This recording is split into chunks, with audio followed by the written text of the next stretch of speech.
Hi, myself Dr. Anju Shukla. I'm a life coach, NLP coach, and a practitioner and an behavioral analyst. So we have been talking about relationship, which will continue to do so. So let's talk.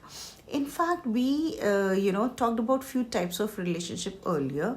So I just wanted to know from people who are listening to me that have you ever come across few partners, or few people who keep on constantly, texting their partners or messaging, or calling them on a very frequent basis. So, and again, they do so because they think it's very cute. Believe me, initially maybe in a relationship it's a cute, but in long run it's not. It's a little irritating for the other person, and why this happens from one side is that it may have happened that this person would have lost a relationship because he or she feels that they have not done enough earlier, right? So they just want to overdo few things, right? So they feel that being in constant touch, just satelliting around their partners will make their bond stronger.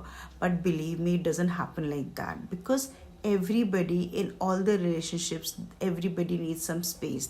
They need some breathing time, and if you don't tend to give this breathing time to them, they really feel suffocated in a relationship.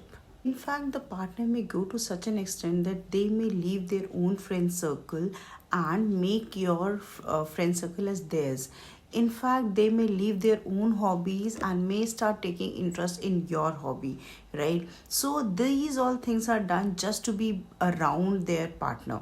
But being so much around their partner is something, as I said, is a little suffocating. So it's always said that, in a relationship, people need to be together, people need to spend more time together. But in this particular relationship, which is tagged as clingy relationship, it's always advised to spend time apart. When you spend time apart, you tend to realize that there is a bond, there is a longing between two partners. So this longing is something which will make their bond even stronger.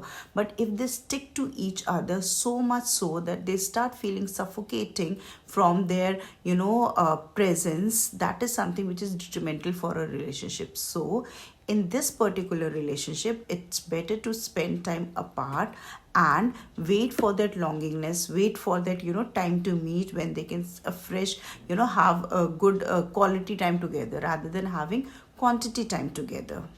Much dependency is a problem in a relationship, but what if I say that too much independent behavior is also an issue? Well, it is. It may happen that you are too independent to take your own decisions. You may not need anybody's validation. You have been doing all your stuff by yourself because probably you have been brought up like that, or probably you have a personality like that. So if there is a problem or an issue, you tend to handle it all by yourself. But in this process, what happens is you are not taking viewpoint or opinion of your partner. You don't take his or her help, right? But this can also be a little problematic for your partner, because your partner wants to be with you in all your thick and thins. So it may happen that the partner may feel that you don't give enough importance to him or to her, or you may not need his opinion, or you don't value his opinion, right? So this can again be an issue if the person feels that you don't value him.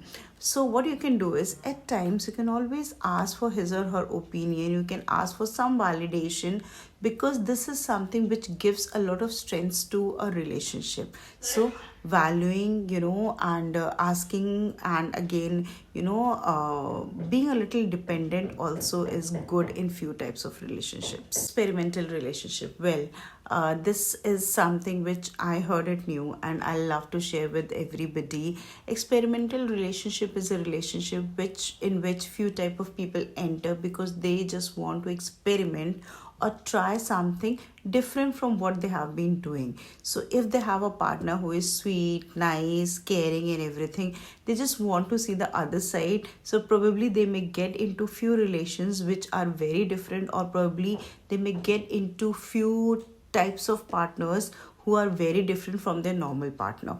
So there is no commitment type of a thing in this relationship. They just do it to experience something different from the lot, or probably they do it because they have been bored by doing the same thing again and again, or by being around with the same type of people. So once they have, explored everything, probably they may come to their basics, right? So this is something which is very temporary, and it's very experimental, and there is no commitment in this. I've seen few people coming together because they may be facing, few issues, few problems in their life, which is same for both the person.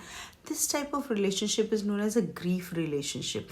In this, what happens, as I said, that two people may be facing same type of, tragedy in their personal life. So they may share a bond because of this tragedy, right? Because they feel that the other person can feel the pain what they are feeling, so they bond together at that very moment. But what happens later on is that when this grief, or when this sorrow, or when this phase is over in their life, they may not find a common bond to bond with. So this may be a very temporary phase of life, and people tend to bond at this point, and they need to be a little careful, because once this phase is over, they may not have anything in common to bond with. So this is known as a grief relationship, wherein people come together because they have got some sorrow, some grief which is in common. And once this ends, probably their relationship also may come to an end.